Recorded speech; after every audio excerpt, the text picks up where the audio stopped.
today my video is going to be based off of this Harry Potter game that I got for Christmas. It is called Harry Potter Hogwarts Battle. Harry stuff. It's a pretty cool game because it's set up into 7 separate games, and each of them are roughly based off of like the 7 books in Harry Potter. And we've played through games 1 through 6, and we're gonna play game 7 today. The basis of the game is that you are trying to defeat all of the villains before they gain control of all of the locations. Game 7 has 4 locations total. Each of the villains actively go against you, and everyone who's playing, it's a cooperative game, so we're working together to try to defeat the villains. But game 7 comes with something new. We have the Horcruxes to work against as well. So we'll have to defeat all of the villains and get rid of all of the Horcruxes and then defeat Voldemort. Each game comes with an extra little rule or something. That's the new rule for game 7 is the Horcruxes. I'm playing as Neville, and he has a good ability that helps with health. And so then I went with the Herbology Proficiency, which is another good health one, which makes sense because Neville and Herbology. The Proficiency starts in game 6, so because it's the idea that you finish your OWLs and you have a Proficiency. And then my sister Katrina, she is playing as Hermione, and her Proficiency and her ability work well with spells. So like the more spells she plays, the more coins she can get too. So we will start our game. So it's 1 dark arts event for now, and then the Horcrux goes along with the villains. So you do this first. Fiend Fire. All heroes lose 3 health. That's the only new event for game 7. I have 4 Lohomoras, so that gives me 4 coins. And then my Remember also gives me 1. Remember! Petrification. All heroes lose 1 health and cannot draw extra cards this turn. Oh gosh. It's early enough that no extra cards. This game is funny because all 6 games so far we've won by a long shot. Like the game has taken like 2 hours, but like we haven't even gotten close to losing. But I don't know about game 7. I've already lost 6 health and we've only each had 1 turn. Dementor's Kiss. I lose 2 health, you lose 1 health. Crap, I'm down to freaking 2. As Hug no, all heroes reveal the top card of their deck. Heroes that reveal a card with a value of 1 or more coin discard and that's not super likely. And I revealed the Sorting Hat, obviously. Oh my goodness. Oh, sad. So you lose 2 health. Yeah. What are the odds of that? It's not a vodka chocolate, right? No, it's turning to like that. I lose 1 health. You're stunned. Yeah, I'm and you have to discard half your cards. Yes, I know. Oh goodness. Okay. I don't know what to do.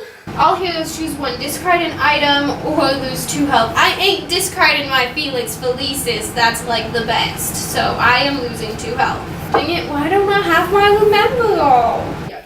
Greyback's one of the worstest. I'm going to assign 3 damage to Greyback. Yay! I hate Greyback because he makes my abilities basically worthless. I know. Not basically, completely worthless. I hate the locket because it makes my abilities worthless. Yep. Right now we have a bad setup. We need to get rid of Fenrir, Greyback, and Slytherin's locket. Whew! Let's not get stunned. Well, I'm the one who shuffled that, and I got Avada Kedavra twice in a row earlier. Yeah! Tonks. 2 attack points. So that's 5. We got rid of Greyback! We only had him for like 2 turns. Bellatrix. Bellatrix is not that bad when you're still in location 1. Crucio. Active hero loses 1 health. Reveal an additional dark arts event. That sucks. Oh. Crucio! That's funny. I apparently shuffled these really well because we got 2 Crucios in a row and 2 Avada Kedavras in a row. Oh! I don't have good cards this turn. I'm gonna get the Elder Wand. Get the Elder Wand! It goes really well with your powers. Yeah.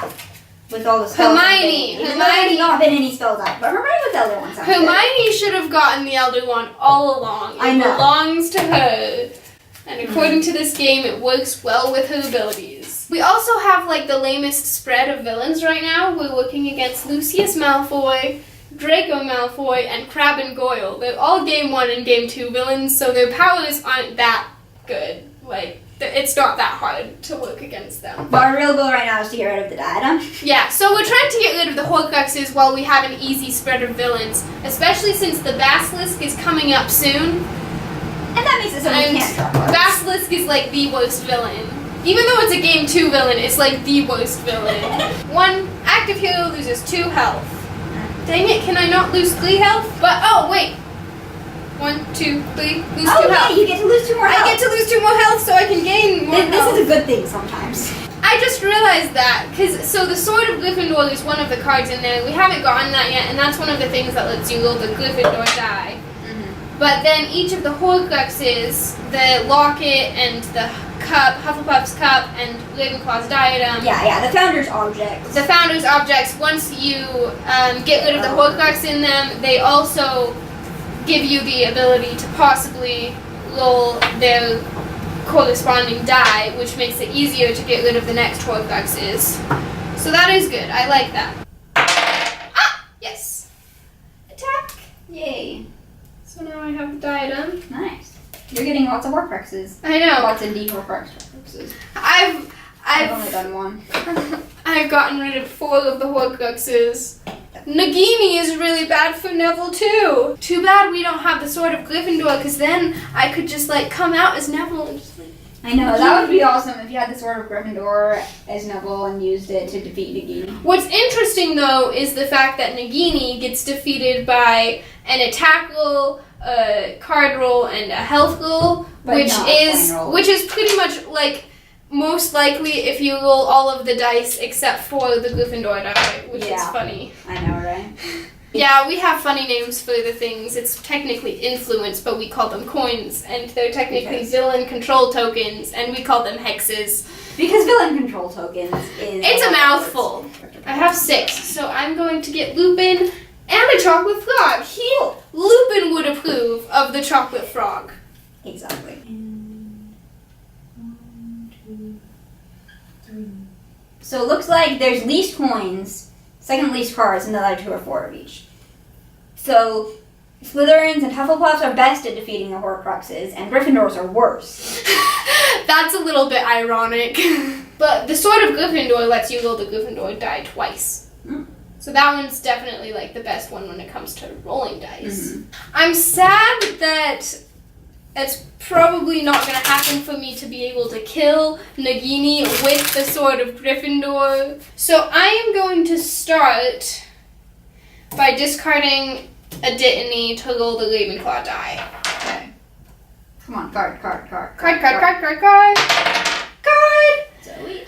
Neville defeated Nagini, except it was with the essence of Dittany. It was with the Ravenclaw die. It was with the diadem. True. Technically, it was with the diadem, I guess. So it was Neville with the diadem. It was Neville with the diadem. In the entrance hall. That's who killed Nagini. We're playing Clue Harry Potter style, but it's the other way around where it's the heroes who kill a villain with some random magical artifacts. Okay, now we want to defeat our lame villains. And we are still 0 hexes on the first location. Because we keep removing them so fast. Okay. 1, 2, 3, 4, 5, 6, 7. That gets Draco up to 6. And Lucius to 7. And I have 1 left. Nice! We got rid of all 3 of these villains. At the same time. Wow, look at that. Clear villain board. I know, right? Now we'll only have 2. That's nice because then we'll just have Voldemort and the Basilisk. Which still sucks, but at least we don't have other villains to worry about too. Yeah, Voldemort and the Basilisk. Nice combination. I know, it's like what would have happened if Chamber of Secrets never happened? Voldemort would have used the Basilisk in the Battle of Hogwarts. I know, right? Yeah, I'm glad that didn't happen. Hermione can have the Sword of Gryffindor. Hermione got the Sword of Gryffindor instead of Neville. Rats. Well, Neville still got rid of Nagini, just with a crown. But I like cards. I know, right? So I'm going to petrify the basilisk. We are down to just fighting against Voldemort. We had the basilisk for 2 turns and it was petrified for both of them. I know, right? I'll assign 3 damage to Voldemort. So he's at 10. Halfway there. Halfway to defeating Voldemort. Okay, so I have 4, 5. Wait! I have 9, 10, 11. 11. I defeated Voldemort, and I have an extra attack left over. Woo! Neville wins. Yeah. Well, Neville defeated Voldemort and 5 of the 6 Horcruxes.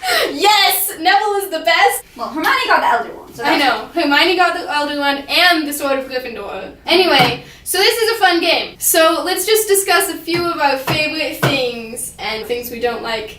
First of all, it could be harder.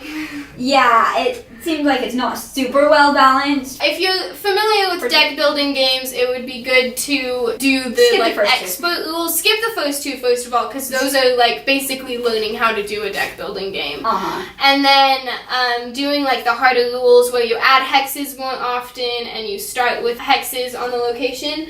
It would definitely be interesting to see how well balanced it is with more players. True. Because we always played 2-player. Yeah. It's entirely possible that It's better more balanced written for for 3 or 4 players. That's possible. So we will see what that looks like as well. When we get someone else to play with us. There are a lot of like little things that are cool, like different themed things, like the fact that the petrification card and the basilisk have like the same ability. Like a lot of the cards are well thought out. There's a few things that are maybe a little bit off, just like the fact that the Draco card comes in game 2, but it's a picture of him in year 6. But it makes sense in the end because you keep using the card through the 7th game. There's also the fact that you keep on playing with all of the villains, even though some of them have ceased to exist or who have died, like Quirrell and Riddle and the Basilisk. You keep playing with them through game 7. Yeah. It's fun kind of joking around with different things too, though, like Hermione getting the Elder Wand and Neville and defeating 3 villains at once with it. Defeating 3 villains at once with the Elder Wand. Not that they were bad villains. And the fact that Neville kind of killed Nagini with Ravenclaw's diadem instead of the Sword of Gryffindor. I know, right? You know, little random jokes are kind of fun to look at. Or the fact that Professor Lockhart's card is like one of the dumbest cards. It's like a placeholder card. I do like the Horcruxes. That adds another element to it. Although we did get pretty lucky about our setup with villains versus Horcruxes. I know. This game, we were super lucky with how our villains turned out. I think game 5 we were super lucky, and this game we were super lucky with how our villains turned out. In that we didn't have to worry about 4 villains at once, because once Voldemort's up, you can't attack him yet.